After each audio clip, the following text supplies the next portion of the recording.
কেমন আছেন আপনারা? আলহামদুলিল্লাহ।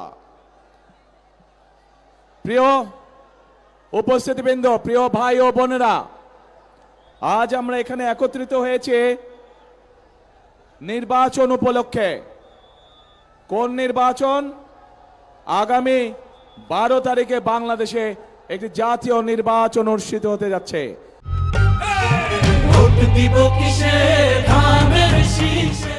সেই নির্বাচনে এই মাঠে উপস্থিত প্রত্যেকটি ভাই বোন সহ সমগ্র বরিশাল বিভাগ সহ সমগ্র বাংলাদেশের প্রায় 13 কোটি ভোটার সেই নির্বাচনে ইনশাল্লাহ ভোট প্রদান করবে।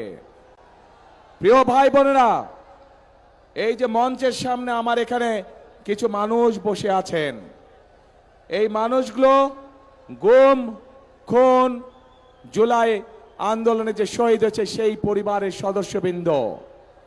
এই যে পরিবারগুলো বসে আছে, তাদের যেই স্বজনেরা, যেই প্রিয়জনেরা আজ গুমের শিকার, খুনের শিকার হয়েছে, জুলাই আন্দোলনে অত্যাচারে নির্যাতিত বা শহীদ হয়েছে, সেই মানুষগুলোর কি প্রত্যাশা ছিল?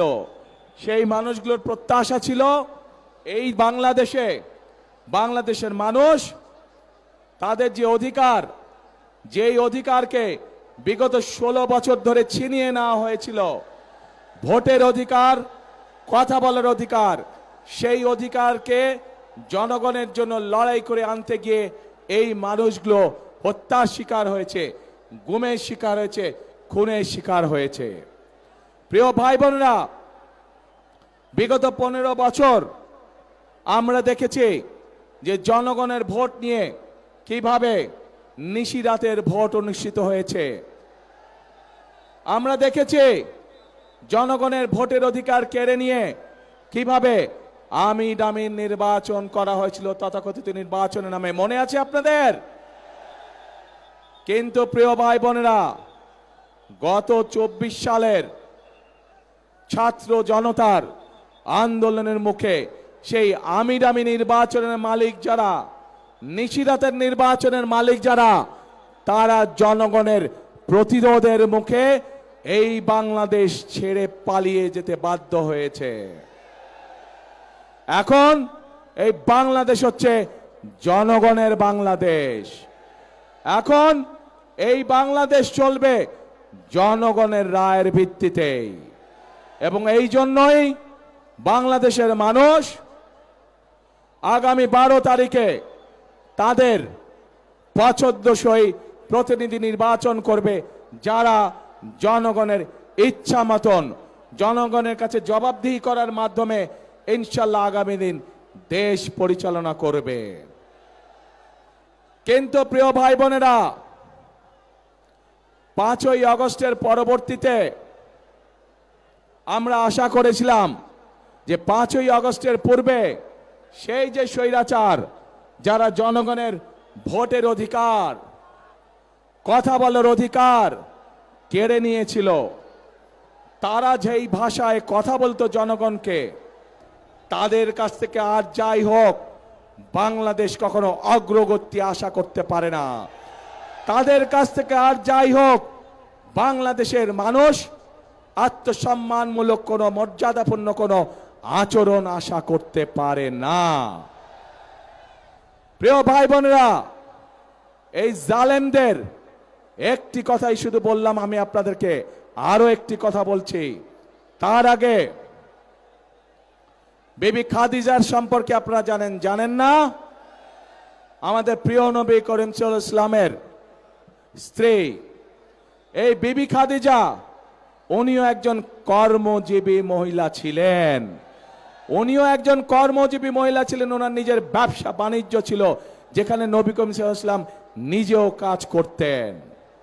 প্রিয় ভাই বোনেরা, এরা বলে ইসলামের রাজনীতি করে, অথচ নবীর স্ত্রী নিজে যেখানে একজন কর্মজীবী মহিলা ছিলেন, সেখানে কেমন করে একটি রাজনৈতিক দলের নেতা এবং কেমন করে সেই রাজনৈতিক দলটি তাবৎ বাংলাদেশের নারী সমাজকে এমন একটি কলঙ্কিত শব্দ জর্জরিত করল।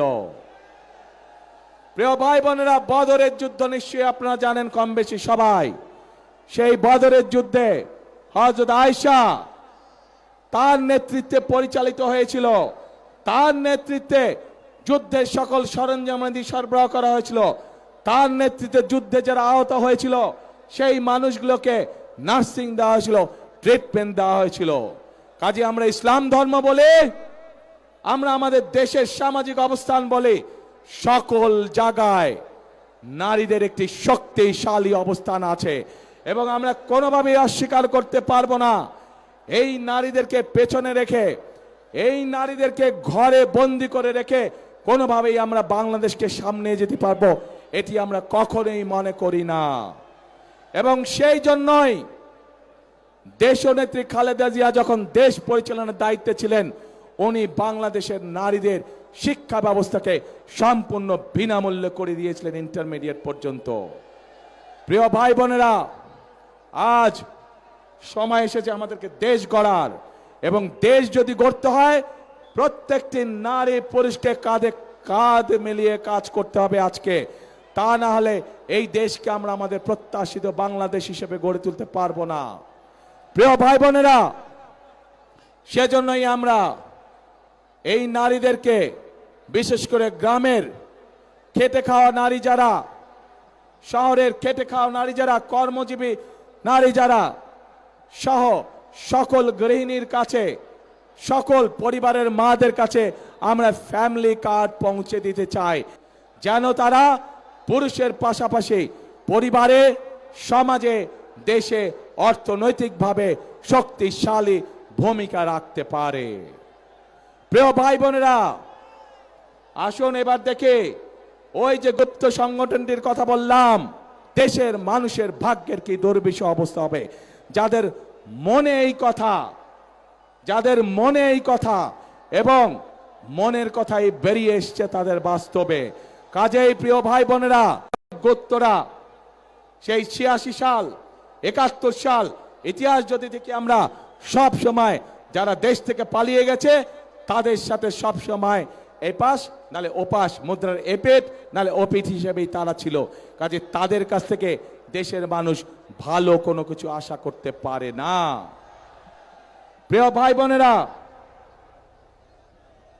বিশাল এই বরিশাল বিভাগ 1993 সালে বিএনপি তথা দেশনেত্রী খালেদা জিয়ার সরকার এই বরিশালকে বিভাগ হিসাবে ঘোষণা করেছিলেন।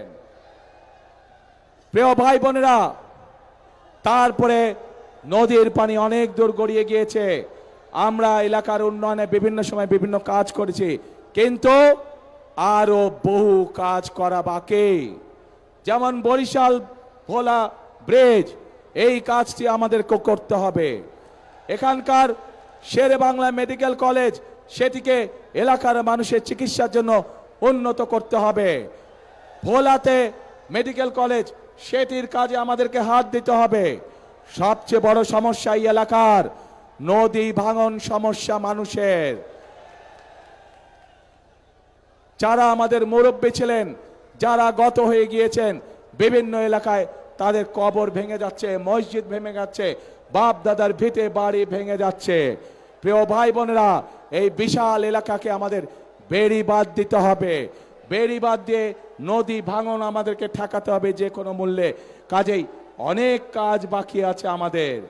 এই কাজগুলো যদি করতে হয় প্রিয় ভাই বোনেরা, তাহলে অবশ্যই আপনাদেরকে সঠিকভাবে সিদ্ধান্ত নিতে হবে।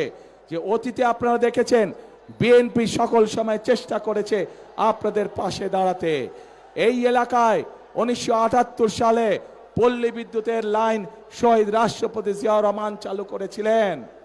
কাজেই বিদ্যুতের লাইন বলুন, বরিশাল বিভাগ বলুন, এর বাইরে আরো অনেকগুলো কাজ যেগুলো বিএনপি করেছিল, কিন্তু কিছু কাজ শেষ করে যেতে পারে নাই। এর মধ্যে বিগত 16 বছর, এক যুগেরও বেশি সময় ধরে স্বৈরাচারের শাসন আমলে অনেক কিছু জমা হয়ে গিয়েছে, যেই কাজগুলো করতে হবে।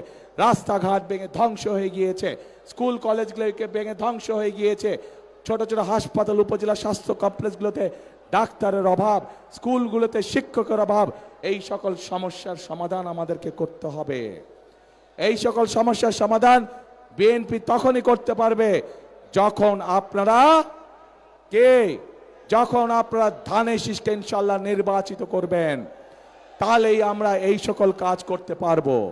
প্রিয় ভাই বোনেরা, এই বৃহত্তর বরিশাল বিভাগ, এই বৃহত্তর বরিশাল, এখানে প্রচুর কৃষিজ পণ্য উৎপাদিত হয়, প্রচুর মাছ মৎস্য চাষী আছেন যারা মৎস্য জীবিকা নির্বাহ করে চলেন।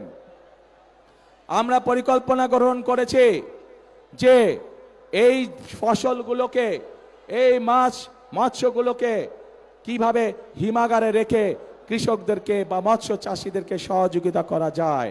কাজে আমাদের পরিকল্পনার মধ্যে রয়েছে এই এলাকায় বিভিন্ন জায়গায়, সামগ্রিকভাবে এই এলাকার বিভিন্ন জায়গায় যেখানে যেখানে প্রয়োজন কৃষকদের সহযোগিতার জন্য আমরা হিমাগার ইনশাল্লাহ তৈরি করব। যেই হিমাগারের পণ্য রাখার মাধ্যমে কৃষকরা ন্যায্য মূল্যে তাদের পণ্যর দাম পেতে পারে। প্রিয় ভাই বোনেরা, আমরা মায়েদের কাছে যেমন ফ্যামিলি কার্ড পৌঁছে দিতে চাই, ঠিক একইভাবে আমরা কৃষক ভাইদের জন্য কৃষি কার্ডও আমরা পৌঁছে দিতে চাই। যে কৃষি কার্ডের মাধ্যমে আমরা কৃষক ভাইদেরকে প্রতি সিজনে আমরা বীজ, যার যেই পরিমাণ জমি সেই অনুযায়ী যার যেই ফসল চাষ, আমরা তাকে সেই ফসলের সমপরিমাণ যে পরিমাণ প্রয়োজন সেই বীজ, সার এবং কীটনাশক ঔষধ কৃষকের হাতে পৌঁছে দিতে যায় সেই কৃষক কার্ডের মাধ্যমে। প্রিয় ভাই বোনেরা, আমরা এর মধ্যে আরেকটি সিদ্ধান্ত গ্রহণ করেছি যে যে সকল কৃষক ভাইদের 10,000 টাকা পর্যন্ত কৃষি ঋণ আছে, কৃষি ঋণ আছে, ইনশাল্লাহ 12 তারিখে নির্বাচনের পরে ইনশাল্লাহ 13 তারিখে বিএনপি সরকার গঠন করলে পরে 10,000 টাকা পর্যন্ত কৃষি ঋণ আমরা মওকুফ করে দেব সমগ্র বাংলাদেশে। প্রিয় ভাই বোনেরা, এই এলাকায় আমাদের তরুণ যুবক সমাজের সদস্য যারা, তাদের একটি বিশাল সমস্যা রয়ে গেছে, কর্মসংস্থানের সমস্যা। আমরা যেরকম ভোলাতে গ্যাস পাওয়া গিয়েছে, সেই গ্যাসকে কাজে লাগিয়ে আমরা সেখানকার উপযোগী শিল্প যেমন গড়ে তুলতে চাই, যার মাধ্যমে কর্মসংস্থানের ব্যবস্থা হবে, ঠিক একইভাবে বরিশাল বিভাগের জেলাগুলোতে আমাদের তরুণ এবং যুবক সদস্যদের যাতে কর্মসংস্থানের ব্যবস্থা হয়, সেই জন্য বিভিন্ন রকমের প্রশিক্ষণ কেন্দ্র আমরা গড়ে তুলতে চাই। যেই প্রশিক্ষণ কেন্দ্রগুলোতে প্রশিক্ষণ লাভের মাধ্যমে আমাদের যুবক সমাজের সদস্যরা, তরুণ সমাজের সদস্যরা কর্মসংস্থানের ব্যবস্থা করতে পারবেন, ছোট ছোট ব্যবসা বাণিজ্য শুরু করতে পারবেন, এমনকি বিদেশেও তারা কর্মসংস্থানের ব্যবস্থা করে বিদেশেও যেতে পারবেন।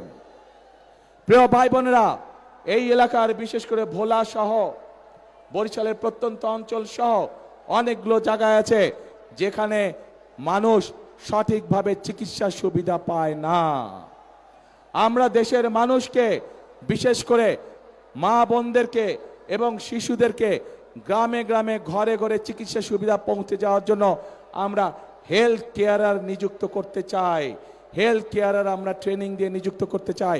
তাদের কাজ হবে গ্রামে গঞ্জে, গ্রামে গ্রামে গিয়ে মা বোনদেরকে, শিশুদেরকে ঘরে বসে চিকিৎসা দেওয়া, ছোটখাটো অসুখ, যাতে করে মা বোনদেরকে কষ্ট করে হাসপাতালে না আসতে হয়। প্রিয় ভাই বোনেরা, আমরা পরিকল্পনা গ্রহণ করেছি বাংলাদেশের নারী সমাজকে স্বাবলম্বী করার জন্য। আমরা পরিকল্পনা করেছি যুবকদেরকে প্রশিক্ষণের মাধ্যমে এবং এই অঞ্চলের উপযোগী কি কি কলকারখানা হতে পারে সেগুলো পরিকল্পনা গ্রহণ করে মাধ্যমে কর্মসংস্থানে, বেকারদের কর্মসংস্থানের ব্যবস্থা করা। আমরা পরিকল্পনা গ্রহণ করেছি কৃষক ভাইদেরকে কৃষি 10,000 টাকা পর্যন্ত কৃষি ঋণ মওকুফ করার মাধ্যমে এবং কৃষক কার্ড দেওয়ার মাধ্যমে তাদের পাশে কিভাবে দাঁড়ানো যায়, তাদেরকে কিভাবে সহযোগিতা করা যায়। প্রিয় ভাই বোনেরা, আমাদের দেশের বহু ইয়াং ছেলে মেয়ে আছে যারা খেলাধুলায় ভালো। আমরা সারা বাংলাদেশ থেকে যারা খেলাধুলায় ভালো, শুধু পড়ালেখা না, পড়ালেখার পাশাপাশি যারা খেলাধুলায় ভালো, এইরকম প্রতিভাবান যারা আছে তাদেরকে নিয়ে এসে আমরা ট্রেনিং দিতে চাই, যাতে করে তারা খেলোয়াড় হিসাবেও নিজেদেরকে তৈরি করতে পারে। প্রিয় ভাই বোনেরা, চিকিৎসা ব্যবস্থার কথা আপনাদের সামনে আমি তুলে ধরেছি, কৃষকের কথা আমি তুলে ধরেছি, মা বোনদের কথা আমি আপনাদের সামনে তুলে ধরেছি। আমি তরুণ যুবক সমাজের যারা কর্মহীন আছেন কি করে তাদের কর্মের ব্যবস্থা করা যায় সেই বিষয়ে আমরা তুলে ধরেছি। কেন এই পরিকল্পনাগুলো গ্রহণ করেছি আমরা? এই পরিকল্পনাগুলো আমরা গ্রহণ করেছি কারণ আমাদের লক্ষ্য, আমাদের উদ্দেশ্য হচ্ছে জনগণ, এবং জনগণের ভাগ্য যদি পরিবর্তন করতে পারি, আমরা জনগণের ভাগ্য পরিবর্তন করতে পারি, তাহলেই এই দেশকে সামনের দিকে নিয়ে যেতে হবে। প্রিয় ভাই বোনেরা, ওই গুপ্ত সংগঠনের নেতা যেমন বলেছে 12 তারিখ পর্যন্ত জনগণের পা ধরতে, আমরা তার উল্টাটা বলি। আমি আমার নেতাদেরকে, আমি আমার কর্মীদেরকে বলি 12 তারিখ থেকে না, আপনারা 13 তারিখ থেকেও আগামী 5 বছর জনগণের পা ধরে থাকবেন। কারণ আমরা দেখেছি জনগণের শক্তি যার পিছনে না থাকে, জনগণের সমর্থন যার পিছনে না থাকে, তার পরিণতি কি হতে পারে 5 তারিখ 5ই আগস্ট আমরা সমগ্র দেশবাসী প্রত্যক্ষ করেছে। প্রিয় ভাই বোনেরা, আমরা যারা বিএনপি করে, আমরা যারা শহীদ রাষ্ট্রপতি জিয়াউর রহমানের আদর্শে বিশ্বাসী, আমরা যারা দেশের যে খালেদা জিয়ার আদর্শে বিশ্বাসী, আমাদের কথা একটাই, কাজ একটাই, আমরা বিশ্বাস করে জনগণই সকল ক্ষমতার উৎস। এবং সেই জন্যই আমরা যে সকল পরিকল্পনা গ্রহণ করে, সেগুলো গ্রহণ করে জনগণের জীবনযাত্রা কিভাবে ভালো করা যায়, আমরা সেজন্যই সেই সকল পরিকল্পনা গ্রহণ করি যার মাধ্যমে জনগণের ভাগ্য পরিবর্তিত হতে পারে। আমরা সেই সকল পরিকল্পনায় গ্রহণ করি যার মাধ্যমে জনগণের ভাগ্য একই সাথে দেশের ভাগ্যের পরিবর্তন করা যায়। প্রিয় ভাই বোনেরা, বক্তব্যের শুরুতেই বলেছে যে এই যে আমাদের এখানে স্টেজের সামনে, মঞ্চের সামনে কতগুলো পরিবার বসে আছে যারা তাদের স্বজনদেরকে হারিয়েছে। যেই অধিকার আপনারা 12 তারিখে প্রয়োগ করতে যাচ্ছেন, সেই অধিকারকে প্রতিষ্ঠিত করার জন্য এই মানুষগুলো স্বজনরা অকাতরে নিজেদের জীবন বিলিয়ে দিয়েছে। এখন প্রিয় ভাই বোনেরা, এই যে যারা শহীদ হয়েছে, যারা নিজেদের জীবন বিলিয়ে দিয়েছে, এই মানুষগুলোর আত্মত্যাগের মর্যাদা যদি দিতে হয়, তাহলে অবশ্যই আমাদের দেশকে পুনর্গঠন করতে হবে। তাহলে অবশ্যই আমাদেরকে গণতন্ত্রের ভিত্তিকে মজবুত করতে হবে, এবং গণতন্ত্রের ভিত্তিকে যদি মজবুত করতে হয়, তাহলে প্রিয় ভাই বোনেরা, জনগণের সমর্থন ছাড়া সেটি করা সম্ভব নয়, জনগণের অংশগ্রহণ ছাড়া সেটি করা সম্ভব নয়। এবং জনগণের অংশগ্রহণ মানে 12 তারিখ সকাল থেকে আপনাদেরকে সতর্ক থাকতে হবে যে আপনাদের এই অধিকার কেউ যাতে ছিনিয়ে যেতে না পারে, আপনাদের এই অধিকারের বিরুদ্ধে কেউ যাতে ষড়যন্ত্র করতে না পারে। প্রিয় ভাই বোনেরা, গত কয়েকদিন ধরে বিভিন্ন পত্র পত্রিকায় নিউজে আমরা কিছু খবর দেখতে পাচ্ছি। ওই যে যারা নতুন জালেম হিসেবে আবির্ভূত হয়েছে, ওই যে যাদেরকে বাংলাদেশের মানুষ গুপ্ত হিসাবে চিনে, আমরা দেখেছি কিভাবে তাদের লোকজন বিভিন্ন জায়গায় ভুয়া সিল ছাপাচ্ছে, কিভাবে আমরা বিভিন্নভাবে শুনতে পাচ্ছি যে তাদের পরিচিত যেগুলা প্রেস আছে সেখানে বলে তারা ব্যালট পেপার ছাপাচ্ছে, যেটি তারা পকেটে করে নিয়ে যাবে। প্রিয় ভাই বোনেরা, শুধু তাই নয়, আমরা এর মধ্যে বিভিন্ন জায়গায় দেখেছি, বিশেষ করে নিরীহ মা বোন যারা আছে তাদের কাছে গিয়ে তারা এনআইডি নাম্বার নিচ্ছে, তাদের কাছে গিয়ে তারা বিকাশ নাম্বার নিচ্ছে। প্রিয় ভাই বোনেরা, এই গুপ্তের দল, এই জালেমের দল বলে তারা নাকি সৎ মানুষের শাসন কায়েম করবে। আরে ভাই, নির্বাচনের আগেই তো আপনারা জাল ব্যালট পেপার শুনলাম, খবরে দেখলাম ছাপাচ্ছেন।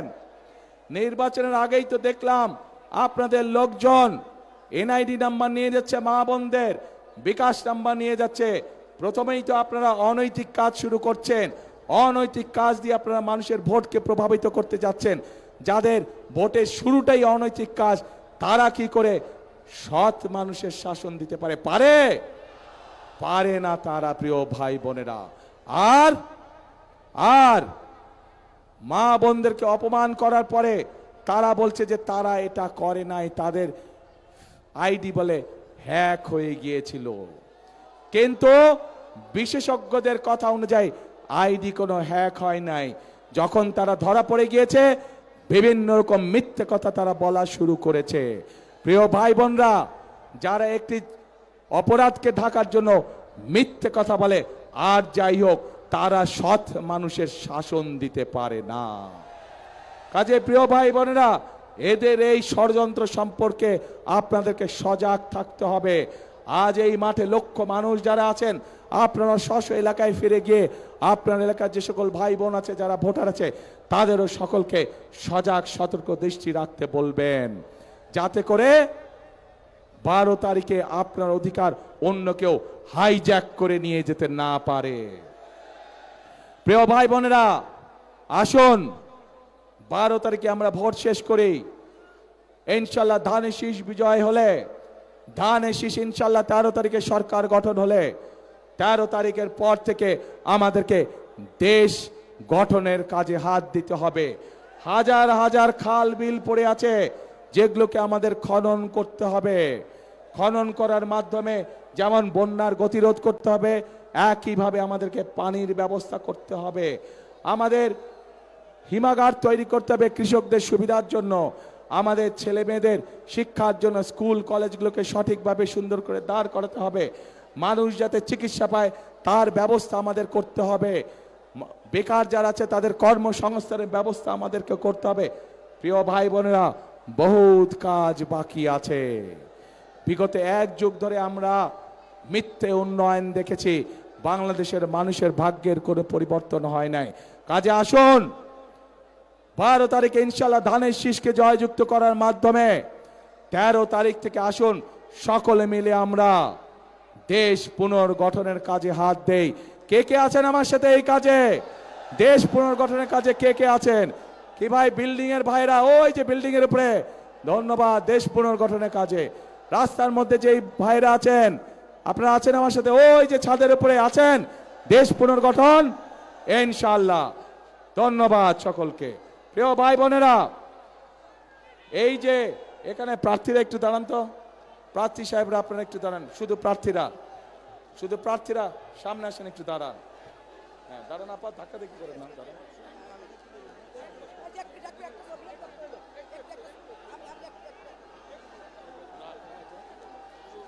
প্রিয় ভাই বোনেরা, এই যে আমার দুই পাশে দেখছেন ধানের শীষ আর ট্রাক নিয়ে একজন দাঁড়িয়ে আছে। আমাদের বক্তব্য হচ্ছে ওই গুপ্ত তাদের বিপরীত বক্তব্য। এই মানুষগুলোকে দিয়ে গেলাম আপনাদের কাছে আমি। ধানের শীষ আছে, 12 তারিখ পর্যন্ত এদেরকে দেখে রাখবেন আপনারা। 13 তারিখ থেকে বিজয় ইনশাল্লাহ এরা আপনাদেরকে দেখে রাখবে, এরা আপনাদের পায়ে পড়ে থাকবে, এরা আপনাদের এলাকায় পড়ে থাকবে এলাকার উন্নয়নের জন্য। প্রিয় ভাই বোনেরা, এখানে যাদেরকে দেখছেন সবাই হচ্ছে ধানের শীষ। ধানের শীষের সাথে আমাদের আরেক ভাই আছে ট্রাক মার্কা নুরু, এও এই এলাকার ছেলে, আমাদেরকে আন্দোলন সংগ্রামে আমাদের সাথে ছিল। তাকেও দয়া করে আপনারা বিজয় করে নিয়ে আসবেন, সে আমাদেরই একজন। আর প্রিয় ভাই বোনেরা, পার্থকে আপনারা ছিলেন ভোলার মানুষ, ঐতিহ্যবাহী পরিবারের ছেলে, গরু গাড়ি মার্কা, তাকেও আপনারা দেশ উন্নয়নের সুযোগ দিবেন, এলাকার কাজ, এলাকার উন্নয়ন, মানুষের সমস্যার সমাধানের সুযোগ দিবেন ইনশাআল্লাহ। প্রিয় ভাই বোনেরা, বলেছি মৎস্যর কথা বলেছি। প্রিয় ভাই বোনেরা, আসুন আমাদের কাজ হবে 13 তারিখ থেকে দেশ পুনর্গঠনের। আর এই এলাকার শহীদ জিয়া যেই কাজটি শুরু করেছিলেন, খাল খননের কাজ, ইনশাল্লাহ 13 তারিখে বিএনপি সরকার গঠন করলে আমি খাল খনন করতে আসব। কে কে যাবেন আমার সাথে খাল খনন করতে? ইনশাল্লাহ আমরা 13 তারিখ থেকে ইনশাল্লাহ খাল খনন কর্মসূচি শুরু করব। প্রিয় ভাই বোনেরা, শেষ কথার এক কথা, করব কাজ, গড়ব দেশ, করব কাজ সবার আগে বাংলাদেশ। আল্লাহ হাফেজ। বাংলাদেশ জিন্দাবাদ, বাংলাদেশ জাতীয়তাবাদী দল জিন্দাবাদ। আসসালামু আলাইকুম।